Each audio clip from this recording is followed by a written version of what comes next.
Assalamualaikum warahmatullahi wabarakatuh. Kembali lagi di channel Berita Mistis. Untuk kisah kali ini masih melanjutkan dari kisah yang sebelumnya, sebuah kisah dari tulisannya Tina Astuti. Kisah yang berjudul Akibat Menggusur Perkampungan Gaib. Dan sebelum kita lanjut ke ceritanya, tekan dulu tombol like video ini dan jangan lupa tekan juga tombol subscribe channel ini. Dan nyalakan juga lonceng notifikasinya agar tidak ketinggalan cerita-cerita lainnya. Dan buat teman-teman yang pengen membaca langsung ceritanya, nanti silahkan saja kunjungi linknya yang nanti akan saya sertakan di kolom deskripsi. Dan saya ingatkan lagi buat teman-teman yang pengen mengikuti giveaway dan kirim cerita, nanti teman-teman bisa hubungi langsung kontak admin kami di bawah ini. Dan seperti apa untuk lanjutan dari kisah ini, langsung saja kita masuk ke ceritanya.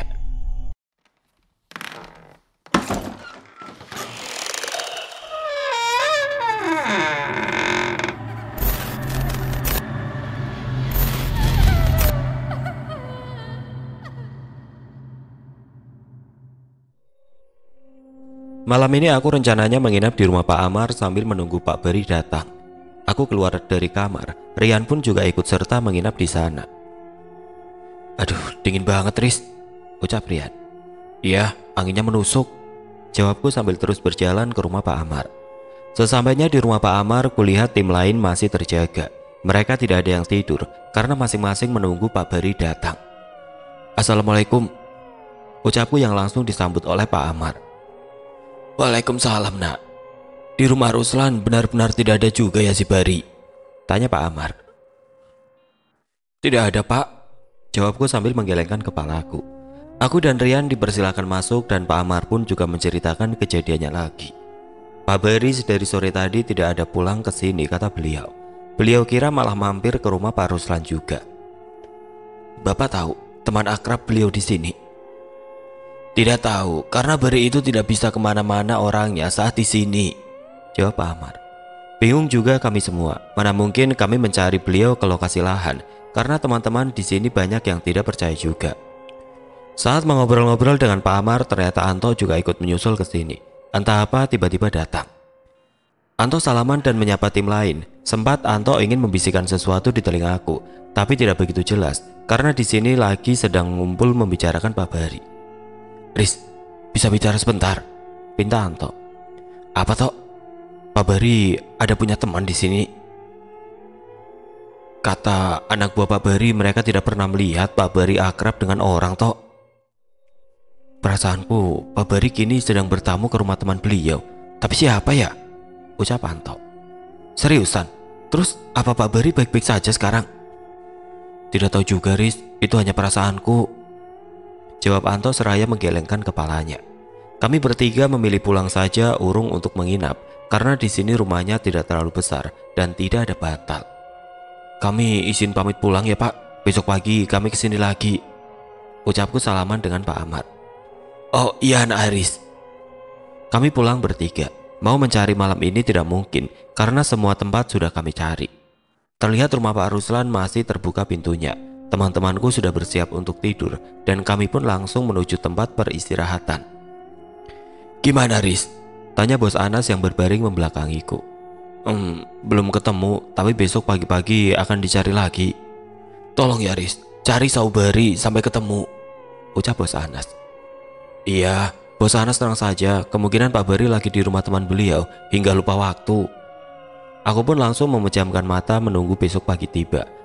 Aku membaca doa dan ayat kursi lebih dahulu agar tidak diganggu saat tidur. Kulihat Rian ikut tidur di sampingku. Riz, besok kau sholat subuh di masjid nggak? Insya Allah mau ikut. Iya, Riz, nanti bangunkan aku ya. Iya. Aku langsung memejamkan mata untuk mengistirahatkan.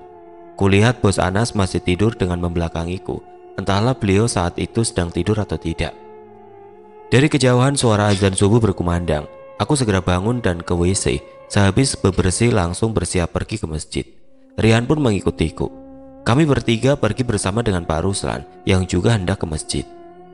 Saat pintu depan dibuka, kami bertiga dinampakkan dengan suasana yang gelap dan sepi. Aku turun beriringan sambil mengusap-ngusapkan tangan, menahan dinginnya hembusan angin subuh pegunungan.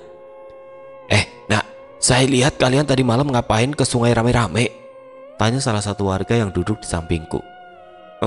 Anggota pekerja ada yang hilang, Pak.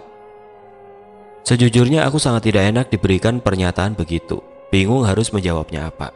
Dikhawatirkan malah jadi omongan orang-orang kabar ini. Hilang? Berapa orang? Tanya beliau lagi.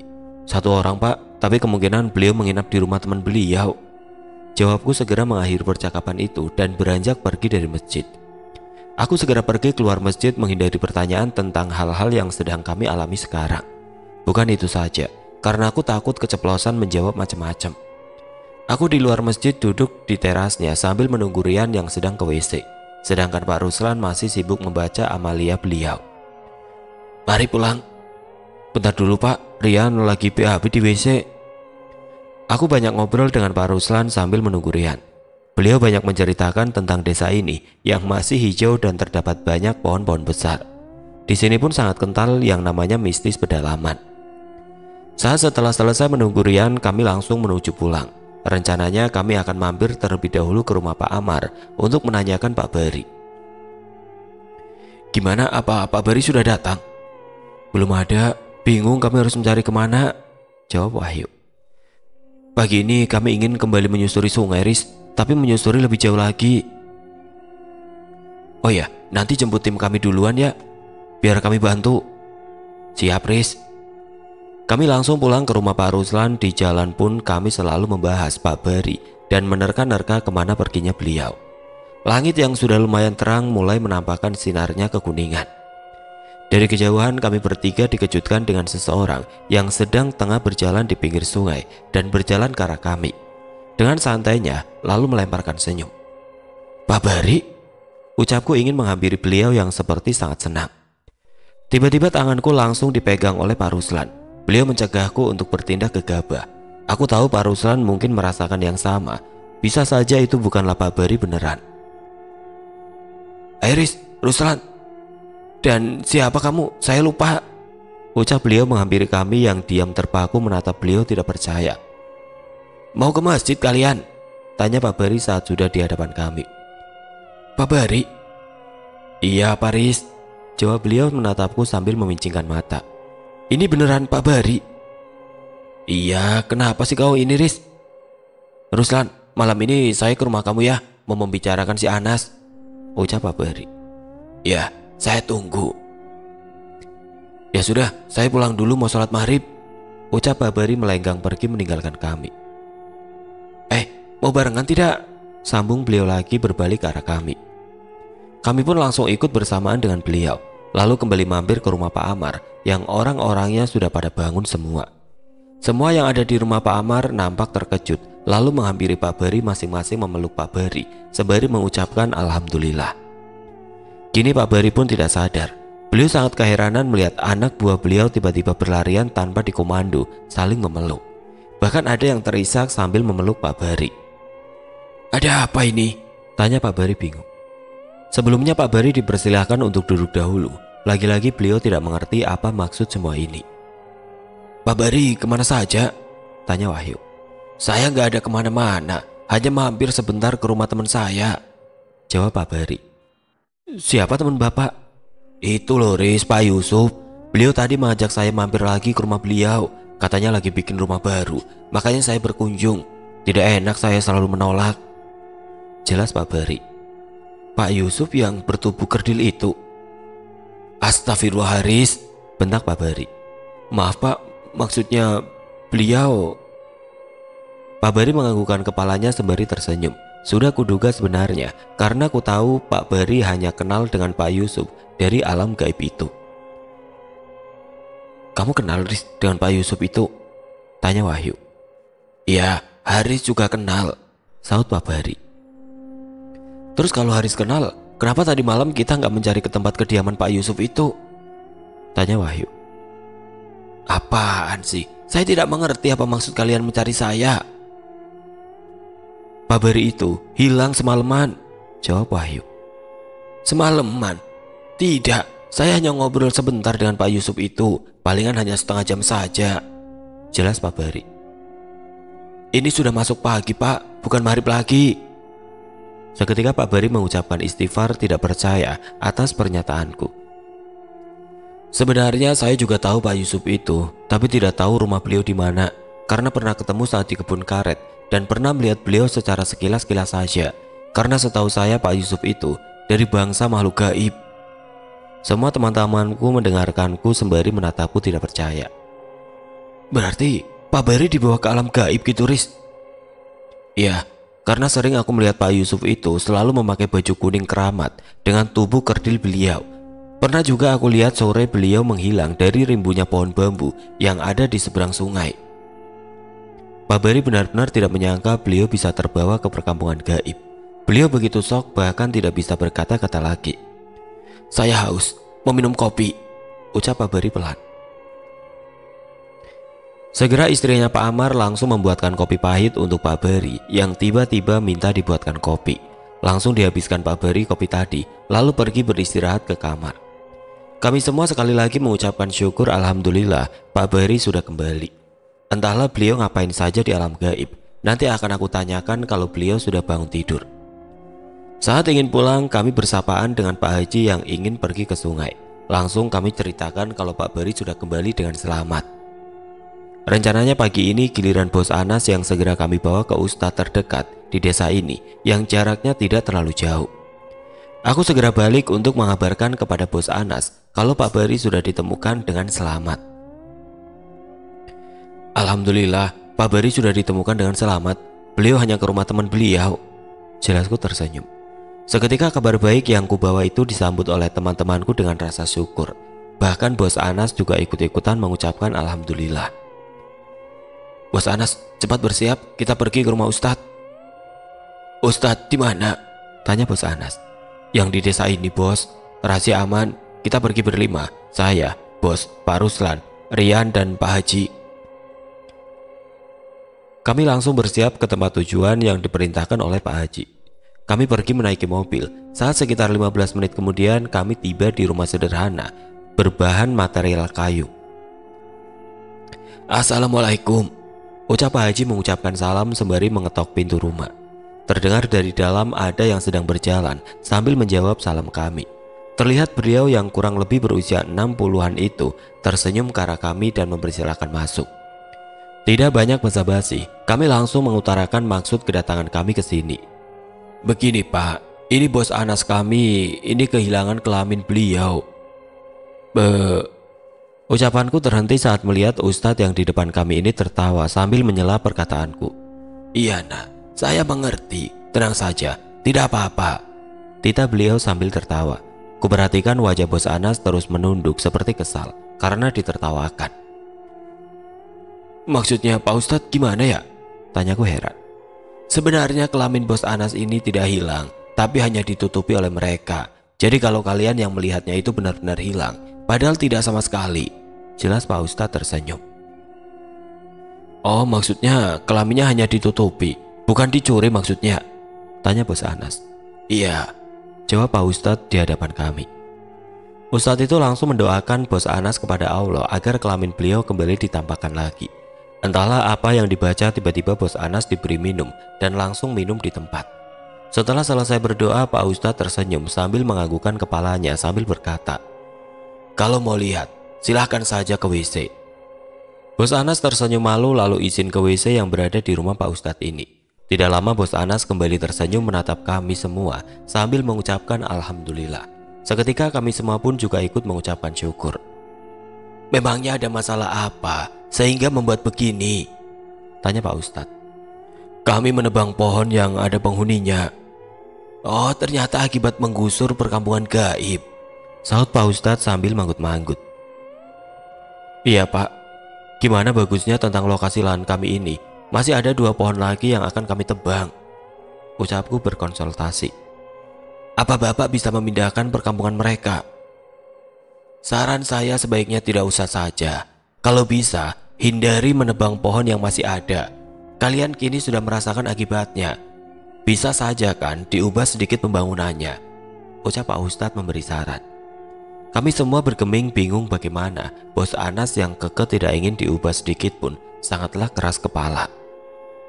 Masalahnya ini nak, bukan hanya memindahkan rumah mereka, tapi memindahkan satu kampung yang sangat besar. Pikirkan saja, sambung Pak Ustadz. Benar sekali apa kata Pak Ustadz. Ini bukanlah memindahkan satu dua rumah, tapi satu kampung. Entahlah bagaimana keputusan Bos Anas, apa beliau nanti akan melunak untuk geser sedikit pembangunannya, menghindari pohon yang masih ada itu. Begini maksudnya Bos Anas, ini bukan hanya membuat malapetaka bagi sampean saja, tapi semua anak buah juga. Kemungkinan akan berdampak juga kepada desa ini, jelas Pak Ustadz. Bos Anas dia menunduk sambil sesekali menganggukkan kepalanya. Iya Pak Ustadz, saya mengerti. Nanti akan saya bikin Dena lokasi yang baru, jawab Bos Anas setelah beberapa saat terdiam. Kami semua sekali lagi mengucapkan syukur. Kini Bos Anas sudah melunak untuk membuat Dena villa yang baru. Setelah berbasa-basi terkait lokasi lahan, kami semua izin pamit pulang kepada Pak Ustadz. Oh ini Pak, ada sembako, ucapku sambil menyerahkan satu kresek besar sembako. Waduh, terima kasih, saya terima ya, jawab beliau tersenyum. Setelah itu kami langsung pulang. Di mobil pun Bos Anas masih saja terdiam, sama sekali tidak ikut nimbrung pembicaraan kami tentang lokasi pembuatan villa. Gimana, Bos Anas setuju kan? Ya, nanti kita bicarakan lagi. Saya lemes ini, jawab Bos Anas. Sesampainya di rumah Pak Ruslan, kini Pak Haji kembali mampir untuk mengobrol sebentar dan mengurut kaki Tono yang sama sekali masih tidak ada perubahan. Aku dan Bos Anas sudah membicarakan lokasi lahan itu dan rencananya akan digeser sedikit. Alhamdulillah pembangunan jembatan pun juga hampir selesai, walaupun tidak semuanya. Malam ini perkumpulan di rumah Pak Ruslan akan segera dilaksanakan sebagai acara selamatan kecil-kecilan. Makan bersama, tanda syukur kelamin Bos Anas sudah terlihat dan rasa syukur kembalinya Pak Bahari. Entahlah sekarang gimana keadaan beliau. Kulihat di dapur sangat sibuk menyiapkan masakan untuk makan malam nanti. Aku pun langsung ditugaskan Bos Anas untuk rumah Pak Amar mengabarkan berita acara selamatan ini. Berhubung ini masih jam kerja, aku pun pergi ke lokasi pembuatan jembatan. Terlihat mereka lagi sibuk ngapain, karena aku tidak terlalu mengerti cara kerja mereka. Assalamualaikum, nanti malam makan bersama di rumah Pak Ruslan ya, ucapku yang langsung disambut mereka dengan senang hati. Siap Riz. Pak Bari di mana ini? Tanyaku saat melihat tempat duduk beliau yang biasa digunakan untuk bersantai, memperhatikan anak buah bekerja. Di rumah Riz, beliau hanya tiduran, sahut Wahyu. Aku pun langsung berpamitan untuk ke rumah Pak Amar, sekalian ingin menyuruh beliau juga untuk makan malam bersama.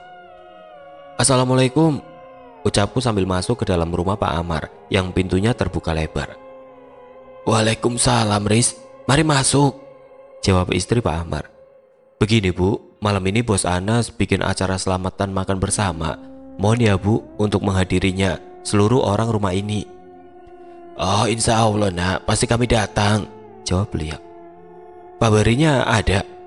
Ada, masuk saja ke kamar beliau nak.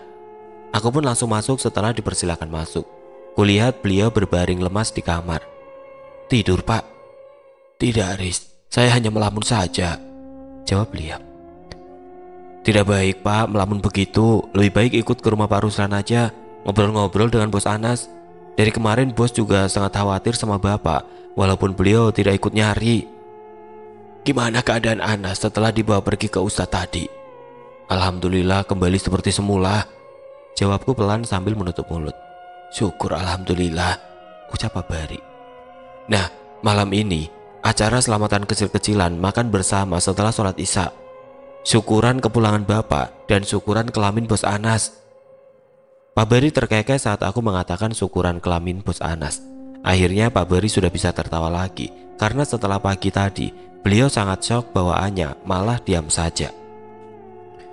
Ya sudah Pak, saya mau pulang, mau bantu bisa ngapain aja, ucapku permisi. Saya ikut Riz, badan saya sudah entengan, jawab Pak Bari. Aku pun bersamaan dengan Pak Bari menuju rumah Pak Ruslan. Kulihat beliau banyak bercerita dengan Bos Anas saat di kamar. Entah apa yang mereka bicarakan. Saat setelah sholat isya, akhirnya makan malam bersama pun tiba. Rumah Pak Ruslan sangat ramai, sambil makan sesekali bergurau. Tapi tidak ada yang mengungkit masalah Bos Anas kehilangan kelamin beliau. Hanya saja Pak Bari yang menjadi bahan guyonan mereka. Malam ini juga Bos Anas memberitahu kalau dana pembangunan villa digeser sedikit demi menghindari pohon yang sisa 2 batang itu. Rencananya pohon yang itu akan berada di samping villa kalau sudah jadi. Nanti akan dihias juga dengan taman-taman bunga. Pak, Ceritain dong, gimana Bapak bisa dibawa ke sana? Tanya Wahyu. Saya ingatnya saya mau pulang. Tiba-tiba dipanggil untuk mampir ke rumah beliau. Katanya mau liatin rumah baru. Jawab Pak Bari sambil mengunyah makanan. Terus gimana Pak? Sabar, saya habiskan makanan saya dulu, ucap Pak Bari sambil tertawa. Kami semua tertawa bersamaan. Setelah Pak Bari habis meneguk air, kini beliau kembali melanjutkan ceritanya. Ya sudah, saya terima ajakan beliau. Katanya rumahnya dekat. Di sana sama seperti kita, banyak rumah-rumah, tapi sebagian rumahnya hancur. Kami berdua hanya duduk santai di pelataran ngobrol-ngobrol. Jelas Pak Bari. Jalan menuju ke sana gimana Pak? Apa Bapak tidak sadar? Saya juga tidak tahu, karena saya tidak sadar, jawab Pak Bari sambil menyalakan rokok. Bapak tidak diapa-apain kan di sana? Tidak, kami hanya mengobrol. Sebelum saya diantar pulang ke sini, kami berdua sempat berkeliling sebentar.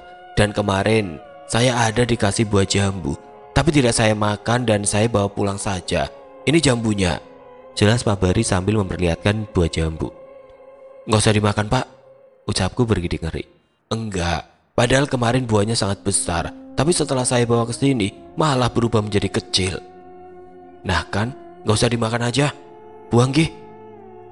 Jangan dibuang, sini saya makan. Sekali-kali nyobain buah dari mereka, sahut Pak Ruslan. Padahal sudah kularang, katanya yang memakan makanan mereka akan tidak bisa kembali lagi. Tapi Pak Ruslan malah ingin memakannya. Tenang saja, kalau kita memakannya di alam mereka, memang benar kita tidak akan pernah bisa kembali lagi ke alam asli kita. Tapi ini buahnya sudah berubah menjadi kecil, sudah menjadi buah kita pada umumnya. Insya Allah, saya nggak akan hilang, jelas Pak Ruslan sambil terkekeh.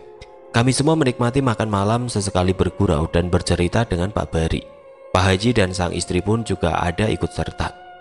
Besok harinya kami langsung ke lokasi lahan. 2 hari sudah kami tidak ke sini setelah kejadian kemarin. Suasana dingin masih terasa seperti biasa. Dingin banget, ucap Udin. Iya, mudah-mudahan aja hari ini cuacanya panas. Bos Anas juga ikut ke lokasi lahan saat ini. Beliau tampak takut. Bahkan saat Rian berteriak tadi, beliau juga ikut teriak. Jangan ngagetin saya, ucap Bos Anas kesal. Bukannya ngagetin, tapi nggak sengaja berjatuh. Bos Anas takut ya? Tanya Rian. Saya cuma kaget, cetus Bos Anas. Waktu terus bergulir. 1 minggu kemudian jembatan yang dijanjikan Pak Bari sudah rampung. Meskipun jembatannya belum dihias apa-apa, karena itu hanya sementara saja untuk truk-truk bisa melewatinya. Denah pembangunan villa memang benar-benar sudah dirubah. Pohon yang tersisa itu dibiarkan saja di ujung berdiri dengan angkernya. Bebatuan, pasir, semen, dan yang lainnya sudah siap. Para tukang pun sudah datang. Teman-temanku sangat asik mengaduk semen untuk peletakan batu pertama. Sejak kejadian kemarin hingga saat ini tidak pernah lagi terjadi apa-apa dengan kami. Hanya saja Tono yang masih tidak bisa ngapa-ngapain. Sesekali ia sering tidak sadarkan diri, meracau tidak jelas. Dampaknya sering terlihat di tubuh Tono. Riz, coba lihat di ujung pohon angker itu. Ada yang duduk memperhatikan kita, bisik Anto. Alah, jangan kayak gitu dong, nanti kedengeran Bos Anas. Seriusan, jangan bercanda toh, ntar pada lari, tegurku yang sedikit percaya lalu menoleh ke arah pohon yang Anto maksud. Alhamdulillah untungnya tidak ada apa-apa yang terlihat. Masa siang bolong begini ada hantu. Peletakan batu pertama dihadiri kami semua. Bos Anas tersenyum bahagia. Kuharap setelah pembangunan ini tidak ada yang kecelakaan dan semoga siapa saja yang menginap di villa ini tidak ada terjadi hal-hal aneh. Harapanku semoga tidak berdampak atas pembangunan villa ini. Pagi ini memang acara peletakan batu pertama. Sesudah makan siang bersama baru akan dimulai pembangunannya. Para tukang khusus yang berpengalaman sudah disiapkan.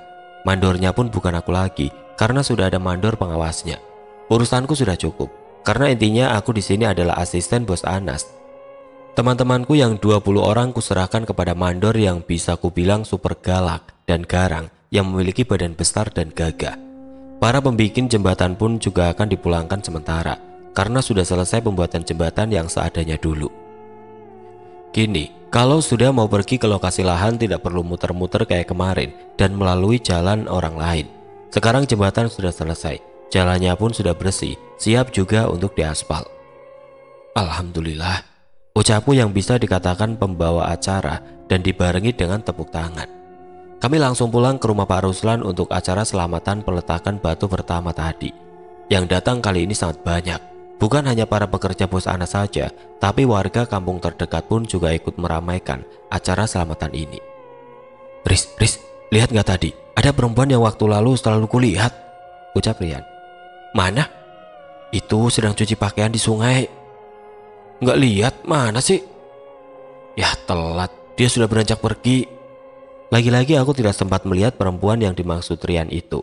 Sejak awal Rian sering bercerita melihat perempuan itu, tapi tidak tahu nama ataupun rumahnya. Kata Rian sudah lama juga ia tidak melihatnya, tapi sekarang kembali melihatnya dari jarak jauh. Menurutku, kalau rumahnya dekat sini, kemungkinan siang ini perempuan itu akan kembali datang ke acara kami. Alah, kalau bisa cepetan Yan, cari tahu dulu ia sudah menikah apa belum. Iya, ini lagi berusaha, jawab Rian tersenyum. Acara siang pun sudah siap, tinggal menunggu orang-orang selesai sholat duhur, maka akan ramai orangnya. Bos Anas terlihat sangat senang sekali. Wajah beliau yang mulai menua dan keriput selalu tersenyum saat menunggu tamu undangan. Biasanya senyum beliau itu sangat langka, hanya terlihat wajah cuek, masam, dan sinis. Kali ini beliau selalu tersenyum karena disuruh oleh Pak Ruslan. Jaga tamu harus selalu senyum, titah Pak Ruslan. Iya, nanti dipaksakan, sahut Bos Anas. Alhamdulillah walaupun kata beliau hanya terpaksa, tapi kulihat beliau sangat tulus untuk senyum sambil menyambut tangan-tangan warga yang datang hendak bersalaman. Acara selamatan ini hanya membaca doa selamat dan langsung jamuan buat para undangan. Setelah acara selesai, bos terlihat mengobrol-ngobrol dengan para warga di sini. Beberapa warga juga mengucapkan selamat atas pembangunan villa kami. Rencananya besok hari aku akan pulang ke kota bersama Bos Anas, ingin menemui anak istriku yang sudah lama aku tinggalkan. Sekitar jam 1 siang, para tukang dan tim teman-temanku sudah mulai bekerja di lokasi lahan, terlebih dahulu membuat pondasinya. Saat malam aku mengobrol dengan Rian, apa saja yang sudah dikerjakan di lokasi lahan tadi. Para tukang serta mandornya menginap di rumah Pak Rula yang jaraknya lumayan jauh. Gimana tadi hari pertama pembangunan? Tanyaku pada Rian, karena tadi aku tidak ikut ke lokasi lahan. Seperti biasa, alhamdulillah tidak terjadi apa-apa lagi, Riz. Kalau siapapun yang ingin menebas atau hanya sekedar membersihkan ranting, sebaiknya kamu cegah ya, takutnya akan terjadi seperti Tono lagi. Kini Tono sudah bisa berjalan sendiri. Setelah lebih seminggu ia mengalami kaki bengkak, tidak bisa apa-apa. Siap, Riz, besok kalian pulang ke kota ya? Iya, pulang dulu. Sebenarnya bukan aku dan Bos Anas saja yang pulang ke kota, tapi para pekerja tim pembuat jembatan juga ikut pulang, termasuk Pak Bari. Nanti ada waktunya lagi mereka akan mengolah kembali jembatannya. Pagi itu sekitar pukul 7 kami bersiap-siap berangkat pulang.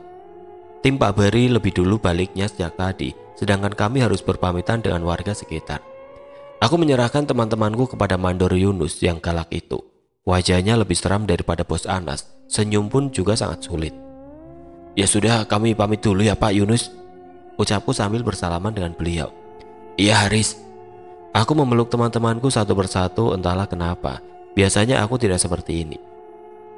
Semoga saja ini bukanlah pelukan dan kebersamaan kami yang terakhir. Nus, kami pulang dulu, ucap Bos Anas. Siap bos, jawab Pak Yunus sembari membukakan pintu mobil. Setelah berpamitan kepada Pak Ruslan, Pak Amar dan lainnya, mobil yang dikendarai Bos Anas akhirnya melaju dengan kecepatan sedang. Saat di mobil kami sesekali berbincang membicarakan pembangunan ini. Bos Anas dengan santai menyetir sambil merokok. Kini jalanan pagi tidak terlalu sepi. Terlihat orang-orang sedang di kebun dengan asiknya. Riz, sebenarnya saya takut dan ragu untuk melanjutkan pembangunan ini. Takut ada korban, ucap Bos Anas. Lah, jangan ngomong begitu bos. Kalau ragu hentikan saja sekarang, mumpung belum dibangun. Entahlah Riz, tapi teruskan saja pembangunannya. Mungkin itu hanya perasaan was-was saya saja, karena saya pernah merasakan akibatnya. Setelah mendengar penuturan dari Bos Anas tadi, aku juga ikut was-was, memikirkan nasib teman-temanku. Apalagi mereka diawasi oleh Pak Yunus itu. Kuharap Pak Yunus bisa menghandle semuanya. Aku tahu sikap Pak Yunus itu garang dan bodoh amat. Beliau juga keras kepala. Kalau kata beliau kerjakan, maka wajib dikerjakan. Ku tahu beliau tidak percaya adanya makhluk gaib. Apapun yang terjadi, beliau pasti mengatakan hanya kebetulan saja. Tapi kalau masalah pekerjaan, Pak Yunus itu patut diacungi jempol. Kerjaan beliau bagus, anak buah sangat takut kepada beliau. Sedangkan teman-temanku terkadang mereka tidak takut denganku. Mereka tahu kalau aku orangnya tidak tegaan. Jadi mereka kalau jam kerja kadang leha-leha. Tidak takut dipecat atau dipotong gaji. Kira-kira berapa lama ya bos pembangunannya? Kalau orangnya banyak begitu dijamin cepat Riz. Apalagi di bawah pimpinan Yunus. Jawab bos tertawa. Kebetulan villa yang dibangun hanya lantai 1 saja. Kata bos Anas nanti bisa saja kalau ingin menambah lagi. Nanti sekeliling villa akan dibikin tembok tinggi agar tidak terlalu dinampakkan hutan sekitar. Mobil terus melaju melalui perkebunan karet sepanjang jalannya. Hawa sejuk asli pegunungan sangat nyaman untuk dihirup. Bos Anas sering ya kesini sendirian? Tanyaku agar tidak terlalu sepi. Sering, karena berurusan tanah. Jawab bos Anas. Sendiri terus bos, apa nggak takut? Kalau ada bertemu hal-hal yang aneh gitu? Tanyaku yang kulihat sekitar sini benar-benar hutan karet. Iya sendiri. 2 kali saya pernah bertemu kakek-kakek tua. Yang pertama dahulu banget. Dan yang kedua waktu saya ingin pulang waktu lalu. Jelas bos Anas. Aku teringat memang ada bos Anas saat ingin pulang ke kota. Tiba-tiba ada halangan saat di kebun karet ini pohon yang roboh. Kata beliau memang ada bertemu kakek-kakek. Tapi tidak membantu bos Anas untuk memindahkan batang pohon karet yang roboh ke jalan. Kakek-kakeknya orang jahat bos? Tidak, hanya saja aneh gitu, wajahnya keriput seram. Jelas bos Anas. Sudah Haris, jangan membahas itu, saya takut. Sambung bos Anas dengan terkekeh. Di sini sangat sepi, sedari tadi kami hanya berpapasan 1 atau 2 buah motor saja. Itu pun sangat kencang kecepatannya. Perkiraanku rombongan Pak Beri kini sudah sampai di kecamatan. Bos Anas, kenapa tidak ingin menikah lagi? Tanyaku basa-basi. Tidak apa-apa, saya takut kalau menikah lagi. Takut istri saya akan meninggal dunia juga, meninggalkan saya. Jawab bos Anas tenang, tapi terdengar setiap katanya sangat getir. Oh, trauma nikah. Iya, karena istri saya dulu meninggal, karena diguna-guna. Katanya sih begitu. Jawab bos Anas. Lalu bos Anas percaya? Bos Anas tersenyum lalu menganggukkan kepala sambil berkata, kau pasti tahu Haris, bagaimana pekerjaan saya. Memang benar, sering juga ku dengar hanya gara-gara rebutan tanah atau tanah sengketa sering terjadi pertumpahan darah. Apalagi bos Anas suka membangun rumah ataupun villa di daerah pedalaman. Yang ku tahu orang-orang pedalaman sangat kental dunia mistiknya, masalah guna-guna atau semacamnya. Bos nikah saja dulu, jangan pikirkan sesuatu yang tidak-tidak. Bos Anas harus ada pendamping sewaktu tua nanti. Maaf bos, ini ya sekedar saran. Iya, saya tahu, tapi belum ada perempuan yang cocok buat saya. Setelah kurang lebih 1 jam melewati hutan-hutan, kini kami sudah tiba di kecamatan. Kebetulan hari ini pasar kecamatan, maka ada banyak orang yang berjualan menjajakan dagangan mereka. Membutuhkan beberapa jam lagi kami akan sampai di kota tempat tinggal. Bos Anas tidak hentinya selalu menyetir. Rokok pun tidak sampai habis, maka beliau tidak akan berhenti. Sengaja aku tidak memberitahu anak istriku kalau aku pulang hari ini, karena aku ingin memberi mereka kejutan. Oleh-oleh pun sudah aku siapkan, bahkan hasil kebun Pak Ruslan juga ada aku bawa. Karena sejak ingin pulang tadi, kami masing-masing mendapatkan 1 buah kresek yang isinya hasil kebun. Riz, bangun, ini sudah sampai rumah kau. Ucap bos Anas membangunkanku yang sepanjang jalan, aku terus tertidur. Bahkan aku sama sekali tidak ada menyetir. Oh iya, wah nggak kerasa ya. Jawabku sambil mengucek-ngucek mata. Ya iyalah, kau sepanjang jalan hanya tidur saja. Mau membangunkan kau, rasanya nggak tega. Kau mendengur nyaring. Ucap bos Anas terkekeh. Wah gitu ya bos, maaf ya. Ya sudah cepat Ki masuk. Saya juga mau langsung pulang. Ingin tidur. Tidak bos Anas. Ya terima kasih bos. Nggak mampir dulu sebentar. Nanti lain kali saja. jawab bos Anas kembali melajukan mobil beliau. Kulihat jam sudah menunjukkan hampir pukul 1 siang.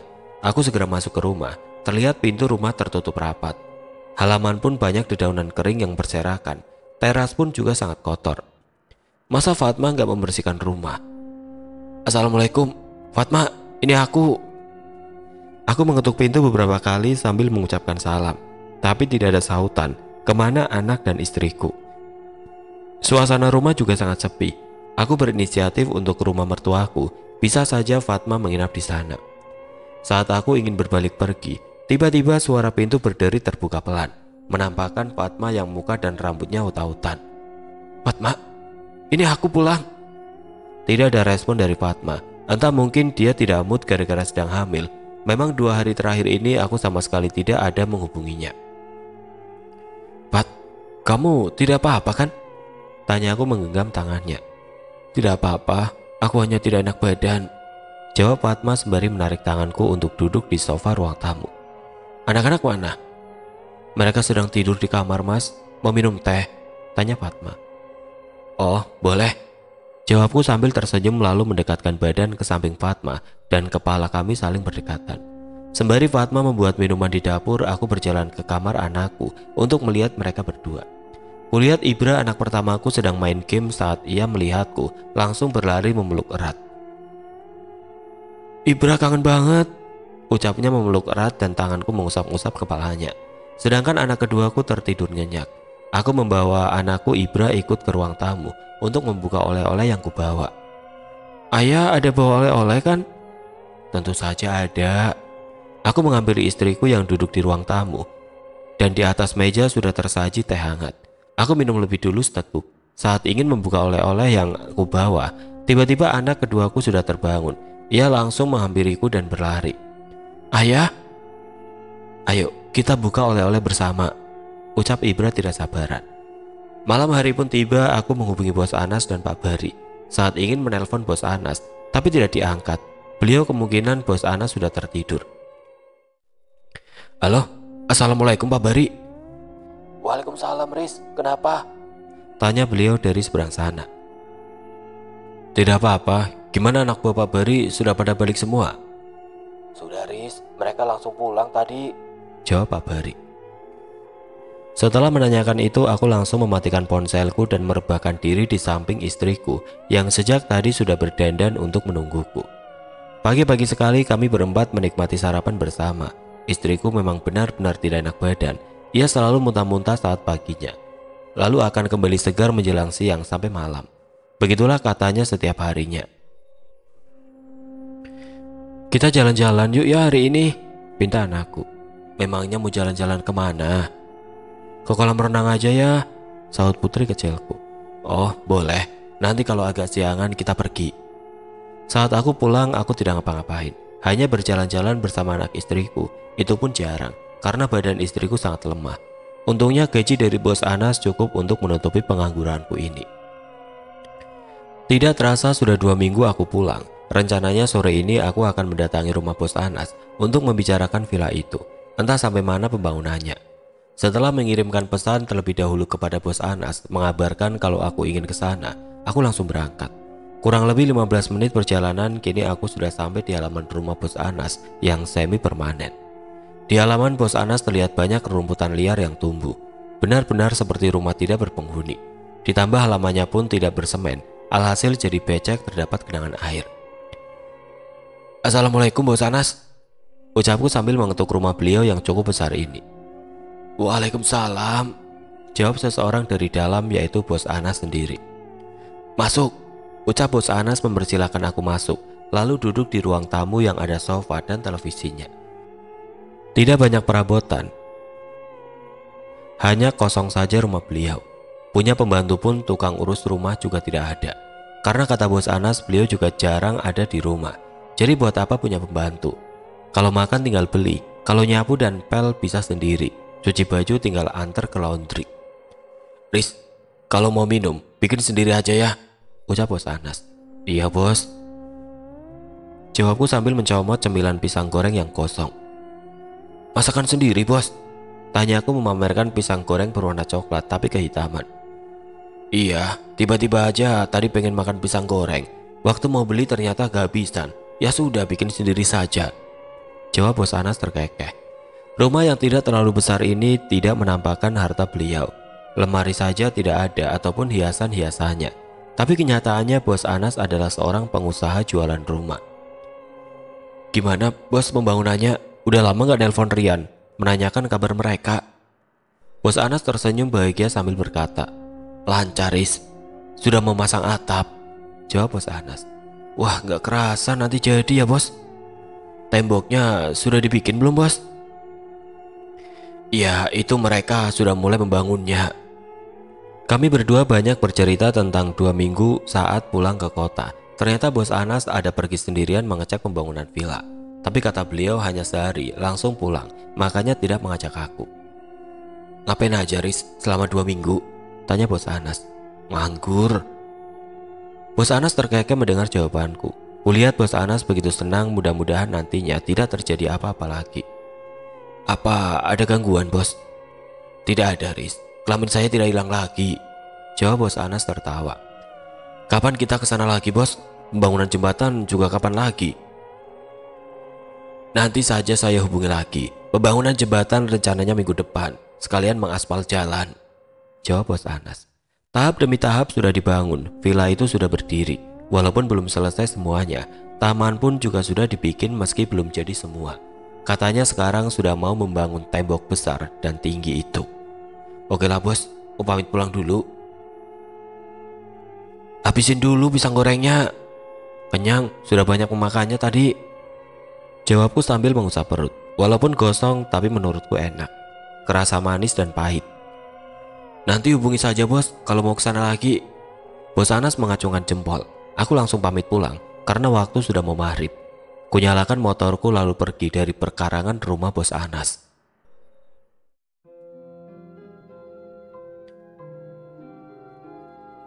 Oke teman-teman, sampai di sini dulu ceritanya. Nantikan kelanjutan kisah ini di video berikutnya. Agar tidak ketinggalan, klik tombol subscribe channel ini dan nyalakan lonceng notifikasinya. Wassalamualaikum warahmatullahi wabarakatuh.